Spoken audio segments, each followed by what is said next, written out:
La Bible Louis II. Introduction au livre de Jonas. Le mot Jonas signifie colombe.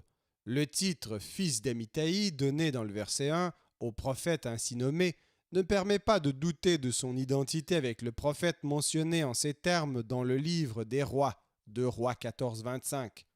Nous apprenons par ce rapprochement que le prophète Jonas qui va nous occuper vivait sous le roi Jéroboam II, de 824 à 783 avant Jésus-Christ. Il était d'origine galiléenne, car le bourg de Gath-Hépher appartenait à la tribu de Zabulon. Le fait de l'envoi du prophète à Ninive est conforme à ce que nous savons des relations du peuple d'Israël avec la Syrie à ce moment-là. Les temps qui avaient précédé avaient été ceux des premiers contacts entre les peuples des 10 tribus et le redoutable empire d'Assyrie. Les inscriptions assyriennes récemment découvertes et déchiffrées prouvent que le bisaïeul de Jéroboam II, Jéhu, avait déjà payé tribut au roi d'Assyrie. Nous devons supposer que Jonas était animé d'un zèle théocratique tout particulier, puisque ce fut lui qui fut choisi de Dieu pour annoncer à Israël le relèvement glorieux, quoique momentané, qui allait être accordé au royaume des 10 tribus sous le sceptre de Jéroboam. On montre aujourd'hui près de Ninive un monticule du nom de Nabi Junus, prophète Jonas, qui doit renfermer son tombeau, mais il est peu probable qu'à la suite de sa mission, Jonas soit resté en Assyrie. Il n'est peut-être pas dans l'Ancien Testament un seul livre qui présente des énigmes plus difficiles à résoudre que celui qui porte le nom de Jonas. Nous ne parlons point des difficultés historiques et des détails miraculeux du récit, mais bien plutôt des problèmes moraux que soulève cet écrit. Et d'abord l'idée si énergiquement accentuée de la miséricorde de Dieu s'étendant à tous les peuples et à tous les êtres de la création. Dieu faisant avertir des païens par son prophète afin de pouvoir les épargner, puis obtenant d'eux la repentance qu'il leur demande et détournant le châtiment qui les menaçait. Cette grâce extraordinaire, accordée non à des païens quelconques, mais à la capitale du monde des gentils, à la représentante de toutes les abominations païennes et en particulier de la plus violente inimitié contre Israël et le règne de Dieu. Enfin, la sollicitude de Dieu s'étendant jusqu'aux petits-enfants de ce peuple, jusqu'aux animaux eux-mêmes. C'est le dernier mot du livre. Assurément, il n'y a là rien de contraire à la vraie notion de Dieu telle qu'elle est présentée dans tout l'Ancien Testament. Mais il faut avouer que cet aspect de la vérité divine s'exprime ici avec une insistance sans égale. Sur ce fond lumineux de la miséricorde qui embrasse tous les êtres, se détache comme une figure sombre, celle du personnage qui est le héros du livre, de l'Israélite Jonas, qui accepte volontiers pour lui-même les soins délicats de la bonté divine, mais qui s'indigne d'avance à la pensée que les païens aussi pourraient devenir les objets de la grâce, qui dans cette prévision irritante se soustrait à la mission dont Dieu le charge, et qui, lorsqu'il voit son pressentiment se réaliser, ose tenir tête à l'Éternel et repousse hardiment la leçon pleine de douceur qui lui est donnée par son Dieu. Il existe 3 manières de voir principales sur la nature de ce livre. Les uns l'envisagent comme le récit d'une histoire réelle, à prendre à la lettre dans tous ses détails. D'autres y voient un récit entièrement fictif, une espèce de parabole destinée à donner un enseignement au peuple juif. Les troisièmes adoptent une option intermédiaire. Il y aurait à la base du récit un fait réel que nous ne pouvons exactement préciser et que l'auteur aurait employé et librement amplifié en vue de faire ressortir la divine pensée qu'il désirait inculquer à Israël. Cet écrit serait sous ce rapport absolument sur la même ligne que le livre de Job. Est-ce Jonas lui-même qui a raconté ce trait de sa vie? À certains égards, il serait naturel que ce fût lui plutôt que tout autre, précisément à cause du rôle peu louable qu'il y joue lui-même.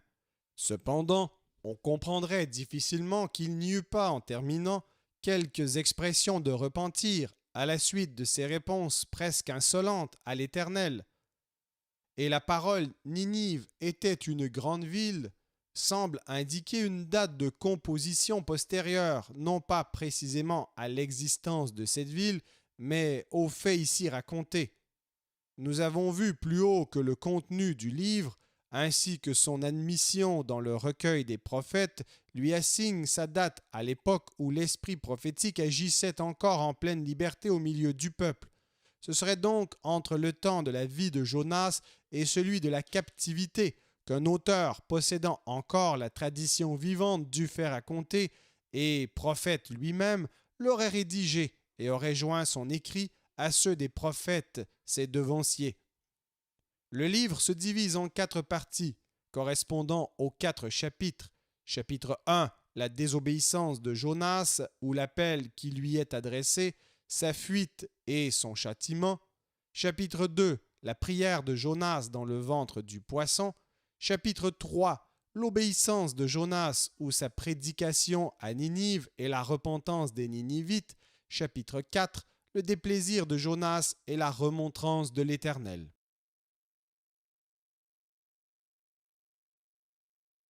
Jonas, chapitre 1. La parole de l'Éternel fut adressée à Jonas, fils d'Amithaï, en ces mots. Lève-toi, va à Ninive, la grande ville, et crie contre elle, car sa méchanceté est montée jusqu'à moi. Et Jonas se leva pour s'enfuir à Tarsis, loin de la face de l'Éternel. Il descendit à Jaffo, et il trouva un navire qui allait à Tarsis. Il paya le prix du transport et s'embarqua pour aller avec les passagers à Tarsis, loin de la face de l'Éternel. Mais l'Éternel fit souffler sur la mer un vent impétueux, et il s'éleva sur la mer une grande tempête. Le navire menaçait de faire naufrage. Les mariniers eurent peur, ils implorèrent chacun leur Dieu, et ils jetèrent dans la mer les objets qui étaient sur le navire, afin de le rendre plus léger. Jonas descendit au fond du navire, se coucha et s'endormit profondément. Le pilote s'approcha de lui et lui dit « Pourquoi dors-tu? Lève-toi, invoque ton Dieu.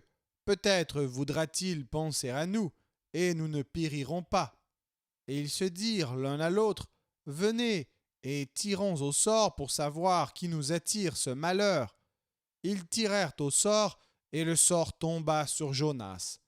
Alors ils lui dirent « Dis-nous qui nous attire ce malheur. Quelles sont tes affaires, et d'où viens-tu? Quel est ton pays, et de quel peuple es-tu? » Il leur répondit « Je suis hébreu, et je crains l'Éternel, le Dieu des cieux qui a fait la mer et la terre. » Ces hommes eurent une grande frayeur, et ils lui dirent « Pourquoi as-tu fait cela? » Car ces hommes savaient qu'ils fuyaient loin de la face de l'Éternel parce qu'il le leur avait déclaré. Ils lui dirent « Que te ferons-nous pour que la mer se calme envers nous? » Car la mer était de plus en plus orageuse.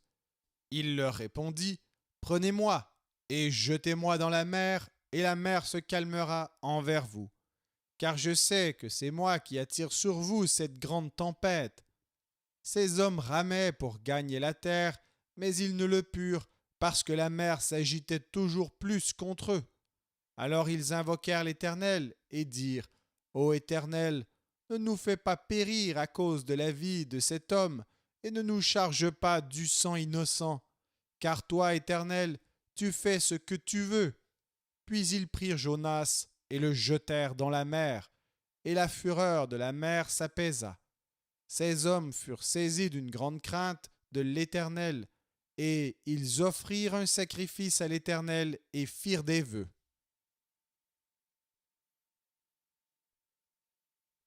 Jonas, chapitre 2. L'Éternel fit venir un grand poisson pour engloutir Jonas, et Jonas fut dans le ventre du poisson 3 jours et 3 nuits. Jonas, dans le ventre du poisson, pria l'Éternel son Dieu. Il dit « Dans ma détresse, j'ai invoqué l'Éternel, et il m'a exaucé. Du sein du séjour des morts, j'ai crié, et tu as entendu ma voix. Tu m'as jeté dans l'abîme, dans le cœur de la mer, et les courants d'eau m'ont environné.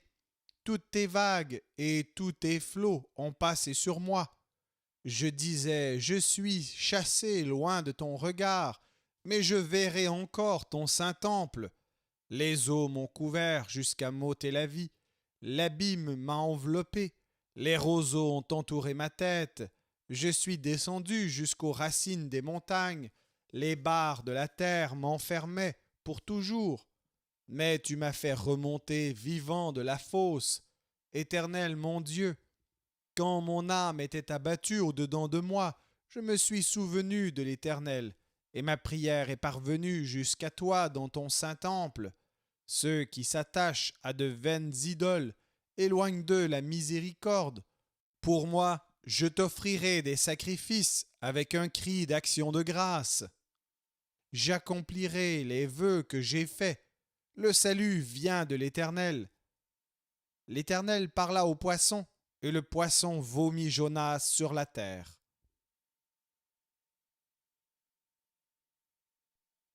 Jonas, chapitre 3. La parole de l'Éternel fut adressée à Jonas une seconde fois, en ces mots. Lève-toi, va à Ninive, la grande ville, et proclame-y la publication que je t'ordonne. Et Jonas se leva, et alla à Ninive, selon la parole de l'Éternel. Or Ninive était une très grande ville de 3 jours de marche. Jonas fit d'abord dans la ville une journée de marche. Il criait et disait « Encore 40 jours et Ninive est détruite !» Les gens de Ninive crurent à Dieu. Ils publièrent un jeûne et se revêtirent de sacs, depuis les plus grands jusqu'aux plus petits. La chose parvint au roi de Ninive. Il se leva de son trône, ôta son manteau, se couvrit d'un sac et s'assit sur la cendre. Et il fit faire dans Ninive cette publication, par ordre du roi et de ses grands, que les hommes et les bêtes, les bœufs et les brebis ne goûtent de rien, ne pèsent point et ne boivent point d'eau, que les hommes et les bêtes soient couverts de sacs, qu'ils crient à Dieu avec force, et qu'ils reviennent de tous leurs mauvaises voies et des actes de violence dont leurs mains sont coupables. Qui sait si Dieu ne reviendra pas et ne se repentira pas, et s'il ne renoncera pas à son ardente colère, en sorte que nous ne périssions point. Dieu vit qu'ils agissaient ainsi, et qu'ils revenaient de leur mauvaise voie. Alors Dieu se repentit du mal qu'il avait résolu de leur faire, et il ne le fit pas.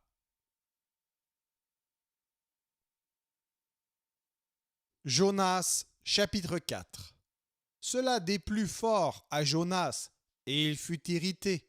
Il implora l'Éternel, et il dit « Ah, Éternel, n'est-ce pas ce que je disais quand j'étais encore dans mon pays ? C'est ce que je voulais prévenir en fuyant à Tarsis, car je savais que tu es un Dieu compatissant et miséricordieux, lent à la colère et riche en bonté, et qui te repent du mal. Maintenant, Éternel, prends-moi donc la vie, car la mort m'est préférable à la vie. » L'Éternel répondit, « Fais-tu bien de t'irriter ?» Et Jonas sortit de la ville et s'assit à l'orient de la ville. Là, il se fit une cabane et s'y tint à l'ombre jusqu'à ce qu'il vît ce qui arriverait dans la ville. L'Éternel Dieu fit croître un ricin qui s'éleva au-dessus de Jonas pour donner de l'ombre sur sa tête et pour lui ôter son irritation. Jonas éprouva une grande joie à cause de ce ricin. Mais le lendemain, à l'aurore, Dieu fit venir un ver qui piqua le ricin, et le ricin sécha. Au lever du soleil, Dieu fit souffler un vent chaud d'Orient, et le soleil frappa la tête de Jonas au point qu'il tomba en défaillance. Il demanda la mort et dit « La mort m'est préférable à la vie. » Dieu dit à Jonas « Fais-tu bien de t'irriter à cause du ricin ?» Il répondit « Je fais bien de m'irriter jusqu'à la mort. » Et l'Éternel dit « Tu as pitié du ricin qui ne t'a coûté aucune peine et que tu n'as pas fait croître, qui est né dans une nuit et qui a péri dans une nuit. Et moi, je n'aurai pas pitié de Ninive, la grande ville, dans laquelle se trouvent plus de 120 000 hommes qui ne savent pas distinguer leur droite de leur gauche et des animaux en grand nombre? Merci d'avoir écouté cet enregistrement de la Bible. N'hésitez pas à le partager. Vous pouvez également télécharger la version MP3 sur le site Un héros dans le net. Vous avez le lien dans la description. En visitant notre chaîne, vous allez également trouver d'autres versions de la Bible en audio, ainsi que plusieurs ressources pour étudier la parole de Dieu. Toutes ces ressources sont mises à votre disposition gratuitement. N'hésitez pas de nous faire un don si le Seigneur vous le met à cœur en utilisant le lien qui est également dans la description. Merci encore et que Dieu vous bénisse.